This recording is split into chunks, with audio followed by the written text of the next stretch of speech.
నమస్తే, నా పేరు Kalyan Dilip Sunkara. Welcome to common library.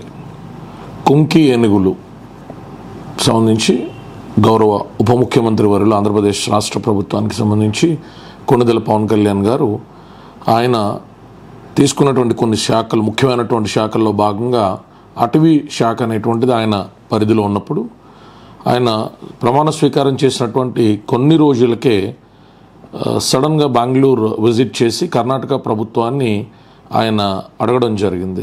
ఇలాగ మాకు కుంకి ఏనుగులు కావాలి అనేటువంటి సంగతి. సరే, తర్వాత దాని మీద కొన్ని మీడియా ఛానల్స్ చర్చించినాయి, కొంతమంది మాట్లాడారు. తర్వాత దానికి విమర్శలు కూడా వచ్చినాయి. ఏంటి అడిగి ఇంతకాలం అయింది ఇంకా రాలేదు ఏంటి అనేటువంటి నడుమ.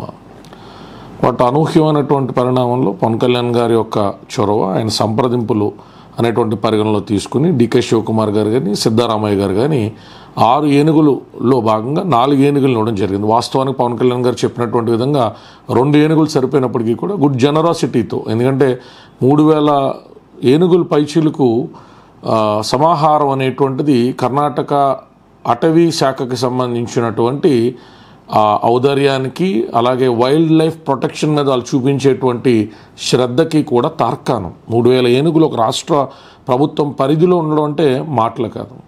అందులో కొన్ని ఏనుగులు మాత్రమే కుంకి ఏనుగులుగా, కుంకి అనేటువంటిది పర్షియన్ డిరైవ్డ్ వర్డ్, అది పర్షియన్ లాంగ్వేజ్ నుంచి చాలా తెలుగు పదాలు కూడా మనకు పర్షియన్ లాంగ్వేజ్లో ఉన్న పదాలతో దరిదాపుల్లో దగ్గరగా ఉంటాయి. దాని నేపథ్యం మరి ఎప్పుడైనా ఒక వీడియోలో చెప్తాను, దానికి కారణం, దాని మూలాలు ఏంటనేటువంటిది. సో పర్షియన్ లాంగ్వేజ్లో కుంకి అనేటువంటి ఆ డిరైవ్డ్ వర్డ్ మీనింగ్ ఏంటంటే ఎయిడ్, అంటే సాయం. సో ఈ కుంకి ఏనుగులు అనేటువంటివి కొంత రెబేలియస్గా ఉండేటువంటి ఏనుగుల్ని చిన్న వయసులో సెలెక్ట్ చేసి వాటిని క్యాప్టివ్, అంటే వాటిని ఒక ప్రదేశంలో మానవ సమాహారం మధ్యలో ఉంచి, మనుషులు అంటే దానికి సంబంధించిన అంగజ్, అంటే దానికి సంబంధించిన మహోత్స్ అంటాం మనం. సో మావటి వాడు కదా, అలాంటి వాళ్ళు సమక్షంలో ఉంచి దానికి సిట్, స్టాండ్, ఏదన్నా అటవీ ఏనుగుల గుంపు వచ్చినప్పుడు దానికి ఒక ప్రాజెక్ట్ లాగా అసైన్ చేసి మావటి వాడితో పాటు వెళ్ళి వాటిని అడ్డుకోగలిగే శక్తి 4000-5000 కేజీలు ఉండేటువంటి ఏనుగుని ఎంత మానవ శక్తిని అడ్డుకుంటుంది? అది కూడా వైల్డ్ ఎలిఫెంట్స్ ఒక్కొక్కసారి కనుక తిరగబడ్డాయి అంటే మనం ప్రొక్లైనర్లు తీసుకెళ్ళినా, బుల్డోజర్లు తీసుకెళ్ళినా వాటితో ఆపేటువంటి పరిస్థితి కాదు. యావత్ భారతదేశంలో గతంలో ఒకసారి ఒక కేంద్ర మంత్రి పార్లమెంట్లో అడిగినటువంటి ప్రశ్నకి జవాబుగా ఎంతమంది చనిపోయారు ఏనుగుల యొక్క దాడిలో అంటే 2014 నుంచి 2019 వరకు కేవలం 5 సంవత్సరాల కాలంలోనే సుమారు 3000 మంది, అంటే 2500 నుంచి 3000 మంది చనిపోయారు అనేటువంటి నివేదిక ఆయన ఇవ్వడం జరిగింది. సో మన రాష్ట్రంలో కూడా వృద్ధురాలు బహిర్భూమికి వెళ్ళినప్పుడు ఏనుగు తొక్కు చంపేయడం కానించి పదుల సంఖ్యలో అట్లాంటివి మన చిత్తూరు బార్డర్స్లో అటవీ ప్రాంతానికి దగ్గరగా ఉన్నటువంటి ప్రాంతాల్లో విరివిగా వింటూ ఉంటాం. అమాయకులైన ప్రజలు, సామాన్యమైన ప్రజలు, సాధారణమైన ప్రజలు వాళ్ళ దైనందికమైన జీవితంలో నిత్యకృత్యాలు చేసుకున్నటువంటి సందర్భంలో కూడా భయంకరమైనటువంటి దాడికి గురై మరణించినటువంటి సందర్భం కోకళ్ళలో. ఇక పంట పొలాలు నాశనం అయిపోవడం అయితేనే, చేతికి పంట వచ్చే టైంకే, అంటే అవి కూడా మూగజీవాలు, వాటికి ఏం తెలుస్తుంది? రకరకాల క్లైమాటిక్ కండిషన్స్, రకరకాల సిచ్యువేషన్స్లో అవి అగ్రెషన్కి గురైనప్పుడు వాటిని ఆపగలిగే శక్తికి మానవ శక్తి సరిపోదు. కాబట్టి వాటి నుంచే తీసుకున్నటువంటి ఏనుగుల్ని, వాటిని తయారు చేసిన తర్వాత అవి కుంకి ఏనుగుల్లాగా మానవాళ్ళని సంరక్షించడమే కాకుండా పెద్ద పెద్ద ఎత్తైన దొంగలు అటవీ ప్రాంతంలో ఆ యొక్క ప్రాంతం నుంచి వెళ్ళి ఇంకో ప్రాంతానికి చేరుకునేటువంటి సమయంలో పెద్ద పెద్ద చెట్లు 100 సంవత్సరాల పురాతన అనేవి పడిపోతూ ఉంటాయి. పెద్ద పెద్ద గాలివాన్లకి, తుఫాన్లకి వయసు అయిపోయే చెట్లు, వృక్షాలు పడిపోతూ ఉంటాయి. ఆ వృక్షాలను పక్కకు తీయడం అనేటువంటిది ఈ ఏనుగులు ఎంతో సహకరిస్తూ ఉంటాయి. అంటే ఒక రకంగా చెప్పాలి అంటే మన పోలీస్ పాట్రోలింగ్ లాగా ఫారెస్ట్ పాట్రోలింగ్ అనేటువంటివి చేస్తూ ఉంటాయి, గస్తీ కాస్తూ ఉంటాయి. సో ఈ గస్తీ కాసే ఏనుగుల్ని తయారు చేసి అందించినటువంటి కర్ణాటక ప్రభుత్వానికి మనందరం కూడా కృతజ్ఞతలు చెప్తూనే ఆ ప్రయత్నం అనేటువంటిది ఎప్పుడు నేను గతంలో చెప్తూ ఉంటాను, ఒక చాలా పెద్ద సమస్యకు కూడా లోతైనటువంటి ఆలోచనతో పాటు చాలా శ్రద్ధ కావాలా, అంటే కమిట్మెంట్ కావాలా, అంటే ఆ జవాబుదారీతనం నాకు ఉన్నది అనిపించినప్పుడు మాత్రమే ఈ పరిష్కారం ఎలా చేయగలుగుతాం. మన దగ్గర లేదా సో పలానా వాళ్ళ దగ్గరికి వెళ్దాం. మన దగ్గర ఉన్న కుంకి ఎలిఫెంట్స్ ఏమని వయసు అయిపోయినాయా, సుమారు 200 ప్రాజెక్టుల పైన చేసిన వయసు అయినాయా, సరే ఇప్పుడు మనం ఇమీడియట్గా తయారు చేయలేం కదా క్యాప్టివ్ ఎలిఫెంట్స్ని తీసుకొచ్చి. మన దగ్గర సంఖ్య తక్కువ కంపేర్ టు మన సౌత్ రాష్ట్రాలతో కంటే.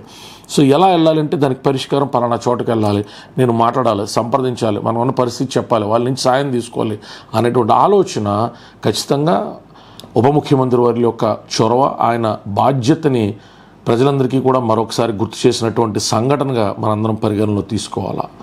ఈ కుంకి ఏనుగులు రాకతో ఖచ్చితంగా మన శివార ప్రాంతాలు అనేటువంటివి బలమైనటువంటి గస్తీ పరిధిలోకి వెళ్తమే కాకుండా అక్కడ ఉన్నటువంటి సామాన్యమైన ప్రజలు గ్రామస్తులు కూడా మనశ్శాంతిగా నిద్రించేటువంటి పరిస్థితి. మా బంధువులు కొంతమంది ఉన్నారు చిత్తూరు బోర్డర్లో.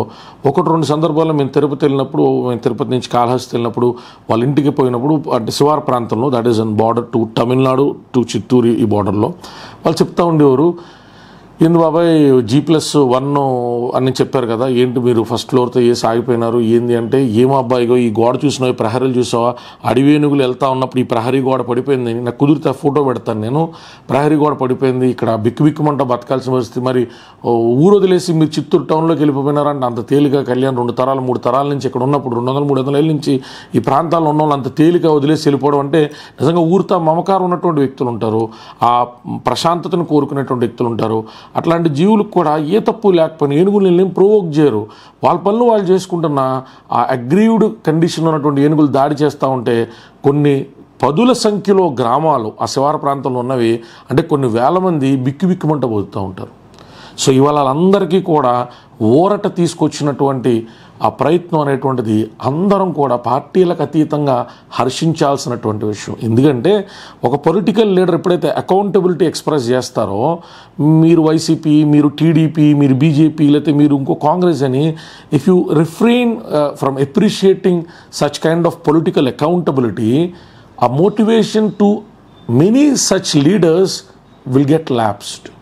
ఆయన చూసి మేము కూడా పవన్ కళ్యాణ్ గారిలా ఈ శాఖను ఇలా నిర్వర్తించాలనుకుని ముందరకు వద్దాం అనుకున్నటువంటి చాలామంది మంత్రులు, రాజకీయ నాయకులు, ప్రజాప్రతినిధులకు పెద్ద మోటివేషన్ అనిపించదు. అదే ప్రజల్లో ఇట్లాంటి అంశాల మీద చర్చ ఉండి కొనియాడుతున్నారు అనుకోండి, ప్రజలు ప్రశంసిస్తున్నారు అనుకోండి, అరే మేము కూడా చొరవ తీసుకుని, అంటే it is not easy for a person like Pawan Kalyan garu to do this. ఎందుకు అంటే ఆయన సినిమాలు, ఆయన కమిట్మెంట్లో జరుగుతున్నటువంటి వంతలన్నీ కూడా మనం చూస్తూ ఉన్నాం. దాన్ని సైమల్టేనియస్గా నడుపుతాం. మనం కూడా ఇక్కడ అన్నపూర్ణ స్టూడియోస్లో కంటిన్యూస్గా పార్టిసిపేట్ చేసినారంట. తర్వాత ఇప్పుడు ఓజీకి కూడా ఆయన పార్టిసిపేట్ చేస్తూ ఉంటారంట. అంటే పొలిటికల్ శాఖ నడుపుతా, కోయిలేషన్ గవర్నమెంట్లో ఉంటా, రకరకాల అన్సంగ్ స్టోరీస్ ఉంటాయి కోలియేషన్ గవర్నమెంట్లో బహిర్గతం అట్లాంటి తలకాయ పోట్లు ఇబ్బందులు చూస్తూ ఇట్లా సినిమాలు చేస్తూ కూడా ప్రజలకు నేను ఏం చేయాలి, వన్ బై వన్ గతంలో మనం మాట్లాడుకున్నాం. కేంద్ర ప్రభుత్వం ద్వారా అమరావతికి సంబంధించినటువంటి ఆ రైల్వే సెగ్మెంట్కి సంబంధించిన శాంక్షన్లో కూడా మనం మాట్లాడుకున్నాం. సో అట్లాంటి ఉదంతాలన్నీ కూడా మనం పైలప్ చేసుకుంటా ఉంటే నాకు గుర్తున్నంత వరకు as far as I have note down ఒక 22, 23, ఒక 22, 23 కీలకమైనటువంటి ఆయన అంశాలని అమలు చేసి చూపించారు. Some day some time I will address everything. So అట్లాంటి కీలకమైనటువంటి అంశాలన్నీ కూడా పొలిటికల్ అకౌంటబిలిటీని బియాండ్ పాలిటిక్స్ అడ్రస్ చేస్తూ ఉంటాయి. అడ్రస్ చేయాల్సిన పరిస్థితిని మనందరికీ కూడా దార్శనికంగా చూపెడతా ఉంటాయి. కాబట్టి అట్లాంటి ఒక ప్రయత్నం చేసినటువంటి వ్యక్తికి మనందరం కూడా కృతజ్ఞతలు తెలియజేస్తూ, so we are thankful to you for delivering your duty which you ought to do, but most of the politicians will not do, sir. So you have done that with real commitment, sir. Kavatti, thank you, sir. As a citizen of Andhra Pradesh, as a voter of Andhra Pradesh, I personally thank you, sir, for delivering such a great gesture and accountability, sir, towards your public chair. మనందరం కూడా ఈ కుంకి ఏనుగుల సంరక్షణలో భాగంగా ఆ ప్రాంతాల పరిధిలో ఉన్నటువంటి వ్యక్తులు, ఆ చిత్తూరు ప్రాంతం పరిసరాల్లో ఉన్నటువంటి వ్యక్తులు, ఇది ఎక్కడైతే క్యాప్టివ్లో ఉంటాయో అక్కడ ఉన్నటువంటి ఆ మావటి వాళ్ళకి కానీ ఆ ఏనుగులకు కానీ మన వంతుగా వాటికి ఇంకేమన్నా చేయగలుగుతామో అక్కడ ఉన్న అధికారుల సహకారంతో అవి కూడా పరిశీలించి మన రాష్ట్ర సంపదగా మారినటువంటి ఆ ఏనుగుల్ని మనం సంరక్షించుకుంటూ మరిన్ని కుంకి ఏనుగుల్ని మనం కూడా తయారు చేసి ఇతర రాష్ట్రాలకు ఇచ్చేటువంటి స్థాయిలో నూతనంగా ఏర్పడ్డటువంటి మన రాష్ట్రం కూడా రానున్న 2 దశాబ్దాల కాలంలో 20 సంవత్సరాల్లో ఎదగాలి అని, ప్రభుత్వాలు ఏమైనా కానివ్వండి ఎదగాలి అని మనస్ఫూర్తిగా మనం ఆంధ్రప్రదేశ్, తెలంగాణకు సంబంధించినటువంటి తెలుగు పౌరులుగా ఆకాంక్షించాలా, కోరుకోవాలా. ఖచ్చితంగా సర్వే జన సుఖనో భవంతు అంటే అందరూ సుభిక్షంగా ఉండాలి, సంతోషంగా ఉండాలంటే మనం ఎన్నుకున్నటువంటి ప్రజాప్రతినిధులు ఫోర్ ఫ్రంట్లో ఉండి ఇలాంటి కీలకమైనవి, ఇవి చిన్నపాటి సవరణలో, చిన్నపాటి ప్రయత్నాలు, చాలా పెద్ద ప్రయత్నాలు ఆంధ్రప్రదేశ్ నుంచి వాళ్ళని నేరుగా కర్ణాటకకు వచ్చేటువంటి బెనిఫిట్ ఏమీ ఉండదు ఈరోజు. సో అట్లాంటిది వాళ్ళు ఇచ్చారు. డిఫరెంట్ గవర్నమెంట్స్, వాళ్ళు కాంగ్రెస్, ఇది బీజేపీ కోalition గవర్నమెంట్, బట్ అయినప్పటికీ కూడా జరిగింది అంటే అది చొరవ తీసుకున్నటువంటి వ్యక్తి యొక్క తీక్షణమైనటువంటి సంకల్ప శక్తి. సో ఆ సంకల్ప శక్తికి మనందరం కూడా మరొకసారి ఆయన్ని కొనియాడుతూ ఖచ్చితంగా దీన్ని సాధించినటువంటి ఆ సాధకుడుగా కుంకి సాధక సుఖీభవ అని పవన్ కళ్యాణ్ గారిని కూడా పెద్దలైతే ఆశీర్వదించాలి, చిన్నలైతే కోరుకునేటువంటి విధంగా మనం ఆలోచన చేయాలని మీ అందరికీ విన్నవించుకుంటూ అందరికీ ధన్యవాదాలు తెలియజేసుకున్నాను. జై భీమ్, జై భారత్.